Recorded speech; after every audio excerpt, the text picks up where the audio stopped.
अस्सलाम वालेकुम। मैं हूं फैसल तारड़। पीटीआई ने जी अपने वजीर आजम का ऐलान कर दिया है। पीटीआई को 2/3 अक्सरियत किस तरह से वापस मिलने जा रही है, एस्टैब्लिशमेंट की जानब से क्या ऑफर की गई है, किस तरह से पूरी कौम को सड़कों पर निकालने का कह दिया गया है, किस तरह से फजल रहमान से लेकर दीगर सियासी जमातों तक राबते शुरू हो चुकी हैं, अदालतों से भी दबंग फैसले आना शुरू हो गए हैं। क्या मामलात हैं, इस वीडियो के अंदर आपके सामने इस सवाल से बात करनी है। सबसे पहले जी, सदीक जान रिपोर्टर हैं, सहाफी हैं, वीलॉगर हैं, ये दावा करते हैं कि तहरीके इंसाफ को यह बताया गया है कि आप सब्र करें, आप चुप कर जाएं, आप अदालतों से केसेस वापस ले लें, थोड़ी सी हमें स्पेस दें तो हम आपको इस्लामाबाद वाली सीटें, सलमान अकरम राजा वाली सीट और कुछ दीगर सीटें वापस कर देते हैं। उसके पीछे वजह क्या है? एस्टैब्लिशमेंट को इस बात का पता है कि अदालतों पर शदीद दबाव है और इस वक्त हमारा केस इंतहाई कमजोर है कि फॉर्म 45 यानी वोटों की पर्चियों के जरिए तो पीटीआई जीत रही है। सिर्फ एक पर्ची बना देना कि यह है फॉर्म 47, इसके मुताबिक फलां फलां जीता हुआ है, इसका दिफा नहीं किया जा सकता। तो लिहाजा अगर एक भी अदालत से फैसला आ गया कि टैली करें, फॉर्म 45 को जमा करें और फिर फॉर्म 47 बनाएं, और ऐसी अगर एक सीट भी हाथ से निकल गई तो इसका मतलब क्या होगा? प्रेसिडेंट सेट हो जाएगा, एक अदालती नजीर बन जाएगी कि इस तरह से रिजल्ट कंपाइल करना है, फलां अदालत का हुक्म है, फिर उस अदालत के हुक्म के लेकर दूसरी अदालत भी वही हुक्म देगी और पीटीआई की 180 सीटें वापस आ जाएंगी और फिर पीटीआई को रोकना मुश्किल होगा। इसलिए ये चौक डाली जा रही है, ये आप कह लें कि एक धोखा, एक तरह से वो डील टाइप कोशिश की जा रही है ताकि अदालतों के अंदर इस तरह से कोई भी इस तरह का फैसला ना आए। तो पीटीआई ने इस पर किया है इनकार, पीछे हटने से कर दिया है फुल इनकार, और अब खुल्लम खुल्ला दबंग फैसले किए गए हैं। और आज जो खान ने फैसले किए कि वजीर आजम का ऐलान भी कर दिया, स्पीकर का ऐलान भी कर दिया और दमादम मस्त कलंदर करने का भी ऐलान कर दिया। आज सदीक जान ने एक और खबर दी, उन्होंने बताया कि इस वक्त मियां नवाज शरीफ को यह पता चल गया है कि उनके साथ हाथ एस्टैब्लिशमेंट ने तो किया ही किया है, पाकिस्तानी अवाम ने भी उन्हें वोट नहीं दिया, लेकिन सबसे बड़ा हाथ उनके साथ उनके छोटे भाई शहबाज शरीफ ने किया है कि एस्टैब्लिशमेंट के साथ उसने डील की, अपने बंदों को जितवा लिया, नवाज शरीफ के लोगों को जीतने नहीं दिया और इस तरह वो जोड़ तोड़ करके वजीर आजम बनना चाहता है। नवाज शरीफ का पॉलिटिकल कैपिटल पहले ही तबाह हो चुका है, अब मजीद तबाह होने का खदशा है, तो नवाज शरीफ सरेंडर कर देंगे। मानसेरा से भी वो नहीं जीते, लाहौर से भी नहीं जीते, तो हो सकता है वो रिजाइन कर दें, इस्तीफा दे दें और यास्मीन राशिद वाली सीट वापस कर दें, और हो सकता है शहबाज शरीफ को जिन्होंने सपोर्ट दी हुई है वो सपोर्ट भी वापस ले लें। लेकिन कुछ और मोहसिन नकवी की जेल के हवाले से भी खबर है जो इस वीलॉग के अंदर मैं आपके सामने रखने जा रहा हूं। नंबर 1 खबर, पाकिस्तान तहरीक इंसाफ ने उमर अयूब खान को वजीर आजम के लिए नामजद कर दिया है। उमर अयूब खान पोते हैं जनरल अयूब खान के, जो पहले डिक्टेटर थे, पहला जिन्होंने मार्शल लॉ लगाया था, उनके बेटे गौर अयूब खान, और गौर अयूब खान के आगे बेटे हैं उमर अयूब खान। उमर अयूब खान 2008 में काफ लीग का हिस्सा रहे, 2013 में नून लीग का हिस्सा रहे और उसके बाद 2016 से लेकर अब तक वो पाकिस्तान तहरीक इंसाफ का हिस्सा हैं। अगरचे उन पर 9 मई के वाकयात के बेशुमार पर्चे हैं, केसेस हैं, इस वक्त वो पीटीआई के जनरल सेक्रेटरी भी हैं, और अब इस बात को नहीं, जिस तरह से इनका बैकग्राउंड देखा जाए तो ये एस्टैब्लिशमेंट के बंदे हैं, यानी काफ लीग में रहे, नून लीग में रहे, जनरल अयूब खान के पोते हैं।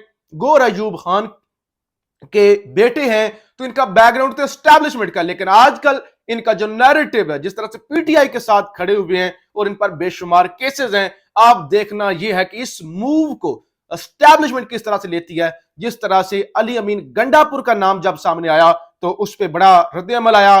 पीटीआई के अंदर भी लोगों ने कहा कि देखिए इस वक्त हमने एस्टैब्लिशमेंट के साथ मामला ठीक कर रहे हैं तो शायद ये ठीक ना हो। बहरहाल ये एक बड़ी मूव है, बड़ा फैसला है जो पीटीआई की जानब से किया गया है। अच्छा, असद कैसर की खान से मुलाकात हुई है और उन्होंने जो कहा आज शाम तक तहरीक इंसाफ मुल्क भर में रैलियों और एहतजाज की कॉल देगी, पूरे मुल्क में एहतजाज होगा। ये इलेक्शन पाकिस्तान की तारीख का बदतरीन इलेक्शन है। एक और बड़ी ब्रेकिंग न्यूज आपके सामने रख दूं, इमरान खान ने फजलुर रहमान से भी बातचीत की इजाजत दे दी है। कल फजलुर रहमान ने प्रेस कॉन्फ्रेंस की थी, वो आपने सब कुछ देख लिया। अब इमरान खान ने कहा कि फजलुर रहमान से भी आपने बात करनी है तो एहतजाज के हवाले से कर लें, क्योंकि फजलुर रहमान की फैन फॉलोइंग बहुत ज्यादा है, मजहबी जमात है, तगड़े लोग उसके पीछे, वो मौलवी तबका खड़ा हो जाता है, तो उनसे भी बात करें। अच्छा, खैबर पख्तूनख्वा असेंबली में असद कैसर के भाई आकबुल्लाह को स्पीकर नामजद कर दिया। ये पहले वजारत आला के उम्मीदवार थे, लेकिन जब अली अमीन का नाम सामने आ गया तो इनको अकोमोडेट किया गया है। असद कैसर के भाई आकबुल्लाह को स्पीकर के लिए नामजद किया गया है। बैरिस्टर सैफ भी आज मैदान में आए। उन्होंने कहा कि अमेरिका हर दौर में आमरों की सरपरस्ती की या करप्ट लोगों को सपोर्ट किया। अमेरिका के लिए मौका है कि माजी के किरदार को दुरुस्त करने के लिए पाकिस्तान में होने वाली धांधली पर नजर रखें। अच्छा, इसके अलावा वजारत उज़्मा के लिए उमर अयूब हमारे उम्मीदवार होंगे, ये असद कैसर ने इमरान खान से मुलाकात के बाद कहा। और फिर पीटीआई का धांधली के खिलाफ एहतजाज करने वाली तमाम जमातों से राब्ते का फैसला, इमरान खान ने इसकी मंजूरी दी है। जेयूआई, जमात इस्लामी और इवन एएनपी के साथ और बाकी जो कौम परस्त जमातें हैं, इनका टास्क जो है वो असद कैसर को सौंपा गया है कि एएनपी से बात करें, जमात इस्लामी से बात करें, मौलाना फजलुर रहमान की जेयूआई फे से बात करें और दीगर जो जमातें हैं उनको भी एतमाद में लें। और पीटीआई ने खुद भी एहतजाज का फैसला कर लिया। कल ही मैंने कहा था, रात को जो आखिरी वीलॉग किया था, कि आप हाथ पे हाथ धर के ना बैठे, आपके लोग तोड़े जा रहे हैं, मुसलसल तोड़े जा रहे हैं और आप जो है वो हाथ पे हाथ धर के बैठे हुए हैं। इस वक्त पीटीआई या इमरान खान सिर्फ मुतासरा फरीक नहीं है, उनके साथ ज्यादती नहीं हुई, बल्कि अगर एक इंडिविजुअल पाकिस्तानी का वोट उन्होंने इमरान खान को डाला है और उसका वोट चोरी होके शहबाज शरीफ के खाते में चला गया है, तो हर बंदा इस वक्त मुतासरा फरीक है, लोहा गर्म है, हथौड़ा मारने की जरूरत है। तो हमाद अजहर ने कहा, एम ऐलान, पंजाब के तमाम उम्मीदवारान और कारकुनान पुरअमन एहतजाज की हंगामी बुनियादों पर तैयारी शुरू करें। यह तैयारी हर वार्ड और यूनियन कौंसिल की सतह पर होगी। हर वार्ड और यूनियन कौंसिल से जुलूस निकलेंगे। एहतजाज के दिन और मुकाम का किसी वक्त भी शॉर्ट नोटिस ऐलान होगा। अवाम को अपने चोरी हुए पब्लिक मैंडेट के लिए इमरान खान की कॉल पर निकलने के लिए तैयार रहें। तो एक इमरान खान ने केपीके के अंदर, पंजाब के अंदर और फिर मरकज के अंदर वजीर आजम का ऐलान कर दिया, हुकूमत बनाने का ऐलान कर दिया, सरेंडर नहीं किया। दूसरे नंबर पे मैंडेट दे दिया कि आप मिले मुख्तलिफ जमातों के साथ। तीसरे नंबर पे दमादम मस्त कलंदर करने का, अवाम में निकलने का, भरपूर एहतजाज करने का भी ऐलान कर दिया। और इसके अलावा हारून रशीद सीनियर सहाफी हैं, वो दावा करती हैं कि मोहसिन नकवी आखिर को जेल में डाला जाएगा। मोहसिन नकवी को आखिरकार जेल में डाला जाएगा, ख्वाहिश या बददुआ नहीं, ये अंदाजा है। वो कहते हैं कि एंड में मोहसिन नकवी का भी बुरा हाल होगा और इनको भी जेल में डाला जाएगा। हाफिज ताहिर कैसरानी, इनके हवाले से कल खबर चली थी कि ये पीटीआई छोड़कर जहांगीर तरीन के अलीम खान के साथ जा मिले हैं। इन्होंने आज वजाहत की है, कहते हैं मैं जल्द ही वजाहती वीडियो बयान भी जारी करूंगा, हल्के के लोग मुतमिन रहें, मैं पीटीआई का ही हिस्सा हूं। मुझे इंतहाई प्रेशर में अलीम खान के पास ले जाया गया, वहां मुझसे मेरा मोबाइल फोन छीना गया और 2-3 दिन से मेरा किसी से राब्ता नहीं हुआ। वो मेरे ट्विटर को हैक करके मेरे ट्विटर से मेरा इस्तेकाम पाकिस्तान में शमूलियत का ट्वीट किया गया। मैंने अब अपना ट्विटर अकाउंट रिकवर किया है और मैंने पीटीआई को नहीं छोड़ा। एक और अदालत से जो बड़ी खुशखबरी आई है वो सुन लीजिए। सलमान अकरम राजा की दरखास्त पर समाअत हुई, हम कामयाबी का नोटिफिकेशन वापस ले रहे हैं। डीजी लॉ इलेक्शन कमीशन, हुआ यह था کہ یہ کیس تو چیلنج ہے, سلمان اکرم راجہ جیتے ہوئے ہیں, تو لہٰذا حکم امتناع تھا, یعنی کامیابی کا نوٹیفکیشن جاری نہ ہو, اور پھر الیکشن کمیشن نے اپنے حکم امتناع اس کو وائلیٹ کیا اور اون چودھری کی کامیابی کا نوٹیفکیشن جاری کر دیا. اس کو لے کر اسلام آباد ہائی کورٹ سے رجوع کیا, اور وہاں ڈی جی لا کو پتہ ہی نہیں تھا کہ ہم نے نوٹیفکیشن کیسے جاری کر دیا. تو اب انہوں نے کہا کہ ہم کامیابی کا نوٹیفکیشن واپس لے رہے ہیں جو اون چودھری کا ہوا تھا. اور پھر سلمان اکرم راجہ نے پوچھا کیا الیکشن کمیشن فارم 49 کو بھی واپس لے رہے ہیں, اور پھر یہ باقی معاملات آپ الیکشن کمیشن جا کر کہیے. عدالت کا سلمان اکرم راجہ کے وکیل سے مکالمہ, الیکشن کمیشن کا اون چودھری کی کامیابی کا نوٹیفکیشن واپس لینے کا فیصلہ. ڈی جی لا الیکشن کمیشن ارشد خان نے اسلام آباد ہائی کورٹ کو آگاہ کر دیا.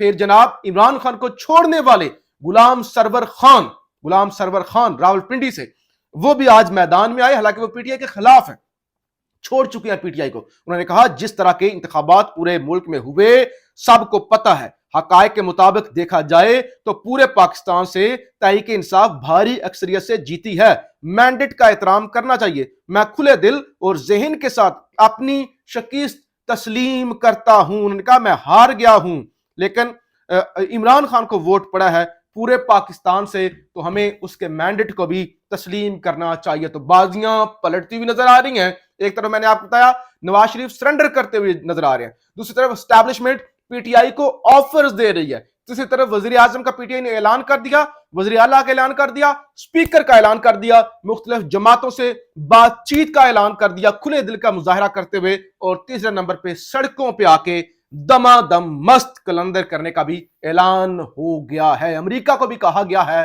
ان نتائج کو ہرگز قبول نہ کریں. تو اب اسٹیبلشمنٹ کے لیے معاملات مشکل ہو چکے ہیں. پاکستان زندہ باد.